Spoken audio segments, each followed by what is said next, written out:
L'Afrique du Sud perd 212 citoyens suite à des émeutes caractérisées par des pillages et des violences. Ces émeutes se sont tenues tout au long de la semaine du 12 juillet 2021 dans le pays. Elles ont été déclenchées après l'annonce des autorités judiciaires d'incarcérer Jacob Zuma pour outrage à la justice selon des observateurs.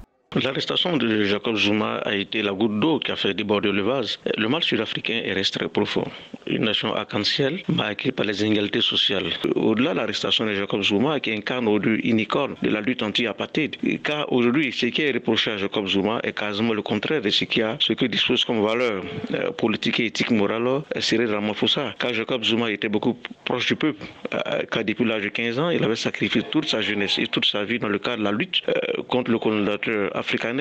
Pour les causes de cette danse macabre, plusieurs membres du gouvernement accusent les partisans de Jacob Zuma d'avoir incité la communauté zoulou à laquelle appartient l'ex-président incarcéré. Pour le président Cyril Ramaphosa, ces troubles ont été planifiés et organisés. Donc, c'est donc important aujourd'hui de pouvoir avoir un accord politique en apportant une solution politique à cette situation.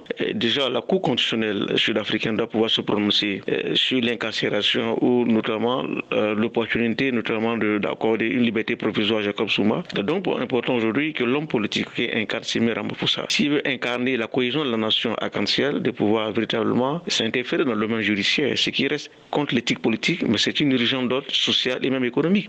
Afin de contrecarrer ces émeutes qui tendent à déstabiliser le pays, le président sud-africain Cyril Ramaphosa a annoncé la mobilisation de 25 000 soldats pour assurer l'ordre. Les autorités sanitaires craignent par ailleurs le nombre de personnes ayant été contaminées au Covid-19 durant cette bataille, alors que le pays fait déjà face à une troisième vague de contamination difficile à contenir.